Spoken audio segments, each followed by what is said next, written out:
Hello everyone, this is Ankita. हम आज के वीडियो में लेकर के आए हैं आगे के जो भी हमारे प्रोविज़न्स थे उनको हम सेक्शन 10 तक डील कर चुके हैं। अब जो आता है हमारा सेक्शन 11 जिसमें सॉलिटरी कन्फाइनमेंट के बारे में बात की जा रही है। तो सॉलिटरी कन्फाइनमेंट क्या है? सॉलिटरी कन्फाइनमेंट तब दिया जाता है जब आपको कोर्ट कॉम्पिटेंट होता है रिगरस इम्प्रिजनमेंट देने के लिए। तो इसके साथ हम देख लेते हैं कि सेक्शन की जो लैंग्वेज है वो क्या कह रही है। यहाँ पे कहा जा रहा है whenever any person is convicted of any offence for which under this संहिता the court has power to sentence him the rigorous imprisonment. जब एक व्यक्ति कन्विक्ट कर दिया जाता है किसी ऑफेंस के लिए, इस संहिता में जितने भी ऑफेंस दिए हुए हैं वहाँ पर किसी के लिए कन्विक्ट कर दिया जाता है, कोर्ट के पास पावर है कि कोर्ट वहाँ पर रिगरस इम्प्रिजनमेंट दे सकता है।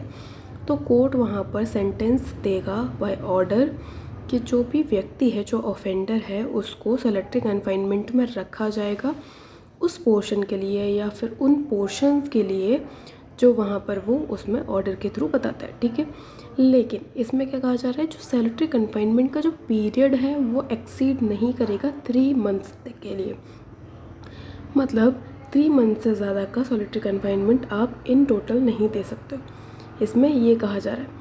अब इसमें बात आती है, कुछ टाइम पीरियड्स दिए हुए हैं कि उन टाइम पीरियड्स के एक्सीड करते हुए आप सॉलिटरी कन्फाइनमेंट नहीं दोगे। अब वो क्या है, अगर आप इम्प्रिजनमेंट दिया जाता है आपको जो कि 6 महीने को एक्सीड नहीं कर रहा है, तो इसमें कहा जा रहा है, देखिए, अ टाइम नॉट एक्सीडिंग 1 मंथ और 1 month if the term of imprisonment shell not exceed 6 months.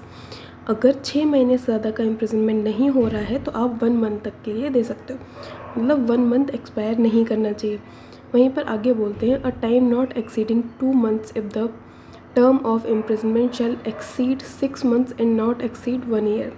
अगर 6 महीने से 1 साल तक की सज़ा है तो आप वहाँ पर 2 महीने तक का दे सकते हो। अब बात आती है आगे, a time not exceeding 3 months if the term of imprisonment shall exceed 1 year.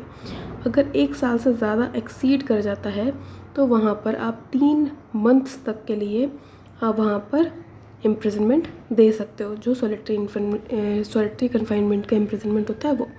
ठीक है, इसमें ये टाइम लिमिट है जो दी गई है सेक्शन 11 में। अब बात की जाती है सेक्शन 12 के बारे में। सेक्शन 12 में बात की जा रही है लिमिट ऑफ सॉलिटरी कन्फाइनमेंट, मतलब जो सॉलिटरी कन्फाइनमेंट दिया जाता है उसकी क्या लिमिट्स होंगी, वो कितना दिया जाएगा उसके बारे में बात किया जा रहा है, वो है सेक्शन 12। इसमें क्या कहा जा रहा है, देखिए, in executing a sentence of solitary confinement such confinement shall in no case exceed 14 days at a time. तो जब सॉलिटरी कन्फाइनमेंट दिया जाता है तो उसको एग्जीक्यूट करने के लिए आप एक टाइम पे 14 दिन से ज़्यादा आप नहीं दे सकते हो। ठीक है, इसमें ये कहा जाता है, इसमें साथ में ये कह रहे हैं with intervals between period of solitary confinements of not less than duration than such period, मतलब उसके बीच में उतना ही आपको इंटरवल है वो देना ही पड़ेगा, ये इसकी कंडीशन है। इसके बाद कहा जा रहा है when the imprisonment awarded shall exceed 6 months and solitary confinement shall not exceed 7 days in 1 month. अगर आपको जो इम्प्रिजनमेंट दिया गया है वो 3 मंथ्स तक का दिया गया है तो वहाँ पर 1 महीने में आप 7 दिन तक के लिए जो लिमिट है वो दी गई है, 7 दिन तक का आप दे सकते हो। ठीक है, इसमें ये कहा जा रहा है। अब इसमें क्या बोल रहे हैं कि इसमें भी आपको इंटरवल्स देने पड़ेंगे, मतलब आपको बीच बीच में गैप देना पड़ेगा। ठीक है, with intervals between the period of solitary confinement of not less duration than such period, जो उस सॉलिटरी कन्फाइनमेंट का पीरियड है उतना ही आपको वहाँ पर इंटरवल देना पड़ेगा, ये बोलता है सेक्शन 12। अब बात आती है सेक्शन 13 की। सेक्शन 13 क्या बात करता है, ये बात करता है एनहांस पनिशमेंट के बारे में। Enhance punishment for certain offences after previous conviction. अगर आपको प्रीवियसली कन्विक्ट किया गया है उसके बाद आपको एनहांस पनिशमेंट दी जाएगी, वो किन केसेस में दी जाएगी वो बताता है सेक्शन 13। तो इसमें कहा जा रहा है whoever having been convicted by the court of India, एक व्यक्ति को कन्विक्ट कर दिया गया है बाय कोर्ट ऑफ इंडिया।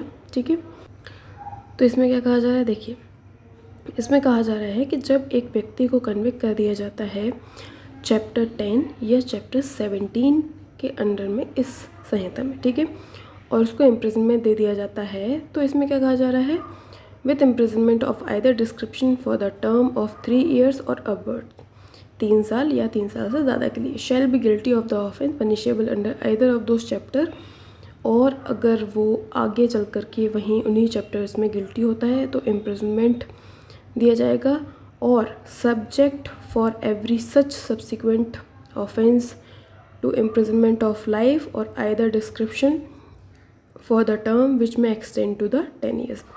अगर सब्सिक्वेंट वो उसी चीज़ के लिए फिर से कन्विक्ट हो जाता है तो वहाँ पर उसको 2 तरीके की पनिशमेंट दी जाएंगी, जो है या तो फिर लाइफ इम्प्रिजनमेंट दे दो, इम्प्रिजनमेंट फॉर लाइफ, और या फिर उसको किसी भी ऐसे डिस्क्रिप्शन की जो कोर्ट बताएगा 10 साल तक की सज़ा आप वहाँ पर दे सकते हो। ये बताता है सेक्शन 13। तो ये हो गए हमारे सेक्शन 11, 12 और 13।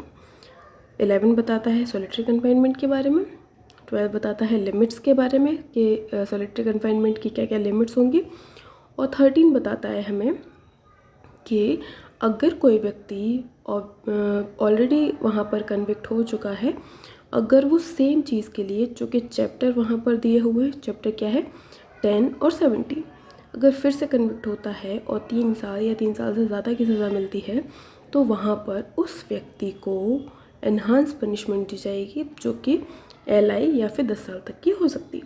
ये सारी चीज़ें हमें इसमें बताई गई। इसके बाद आता है हमारा चैप्टर 3, जो हम अगले वीडियो में देखेंगे। आपको ये पूरा कैसा लगा है आप बताइए। अगर आपका कोई डाउट है तो वो बता सकते हैं, अगर आपको कोई क्वेश्चन पूछना है तो वो भी बता सकते हैं। कहाँ? कमेंट सेक्शन में, ठीक है। चैनल को सब्सक्राइब कीजिए और वीडियो को लाइक कीजिए, ठीक है। Thank you so much.